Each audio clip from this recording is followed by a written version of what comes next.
Hello world. Our pain makes us who we are.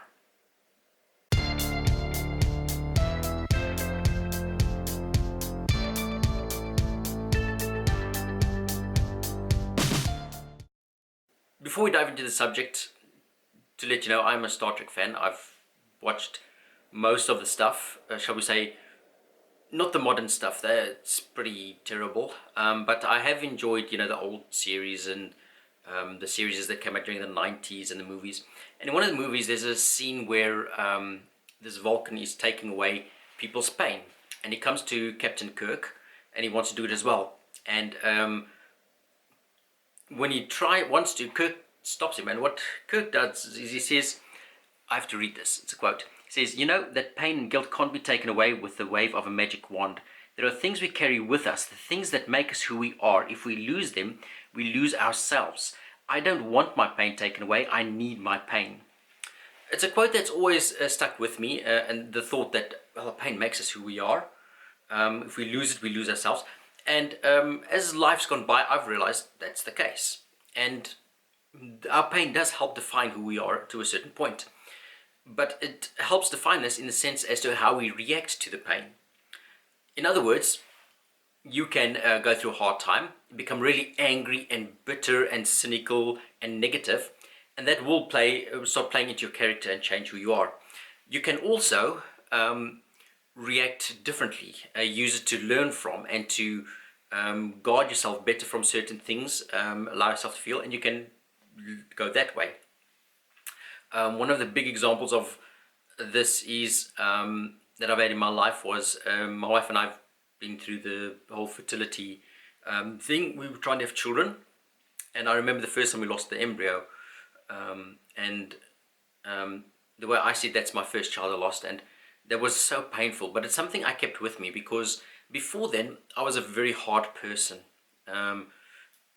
quick to judge. Always, it's either right or it's wrong. There is no in between. And what I did is, by experiencing that pain and that loss, I did become a softer person.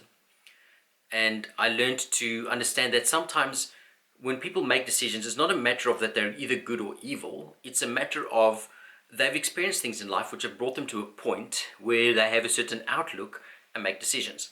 And while I do believe you should have rules, and rules should be black and white to make them clear, when you come to an individual situation, you really have to look at what people have gone through, where they are in their life, and you cannot judge someone's life just by mere rules. There's more that plays a role. So when you go through pain, as I said, it's your reaction that determines what happens with it. As I said, you can react very badly. You can become cynical with the world, angry, bitter, but that's not going to help you. So what should you do? Well, I think when you go through hard times, number one, you've got to be able to go somewhere with it. And as a Christian, I will pray.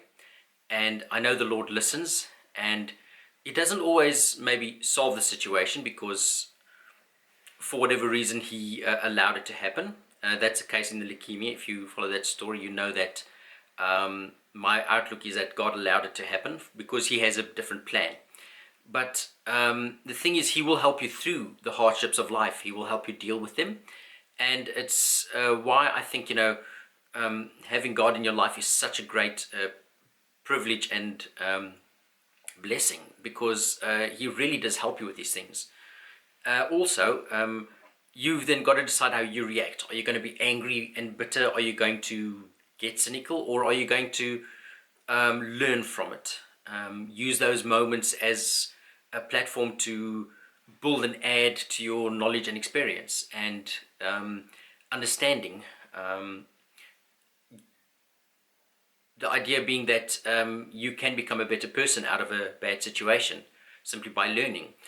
Maybe you learn how to avoid a situation like that the next time. Maybe you learn and gain experience as to how people have been through certain hardships, how they might feel. You can maybe then come to a point where you can help such people. There are many good things that can come out of these sort of things.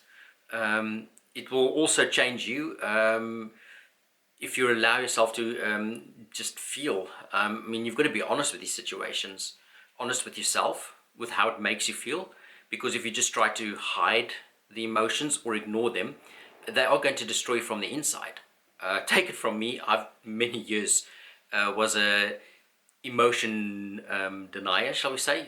No emotions, they're evil, don't feel them. But to be honest, all it does is it breaks you up on the inside. And you've got to feel things, and you've got to allow yourself times to feel. Sometimes you've got to take a moment where, yes, you get angry, but then you've got to let it go and not become bitter. Yes, you can be sad, you can cry about situations, but don't wallow in self-pity and work yourself into a depression. Cry, be sad, then let it go and go further with your life. But allow yourself to be feel. Another way you've got to be honest is be honest with your spouse or those around you. I mean, very often the things you go through, they experience as well. I mean, through the sickness, the fertility thing, everything, Tesha's always been there. So we've always had to do it together. So be honest with your spouse, talk to them, and share with them. Tell them how you feel, listen to how they feel, because that way you can share the burden together and not walk it alone. And that honesty is also important. And the most important one is whenever you fall, you've just got to get up and keep going. Sometimes it'll be hard. If you need help, reach out for help. Call out to God, He will help. Reach out to friends and family if you need help. If you need someone to talk to, reach out to whoever there is. I mean, sometimes even a psychologist could help if you feel the need to talk to someone who's not emotionally involved in the situation.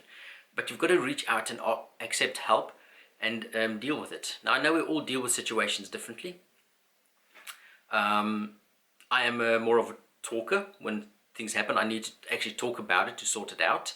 And I also need time alone to think about it. Other people deal with things differently. Tessa, my wife, one of her best outlets is she goes to the gym and just really lets it out through a fitness regime, or sometimes she'll go jogging. It's a good way for her to let it out.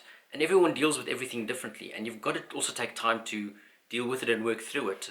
Just because a bad thing happens doesn't mean the next day you have to be over it. Sometimes it'll take a while. But take the time, be honest with people, and let God work through it and learn from it. I hope this helps you. Thank you for listening. Keep well, and God bless.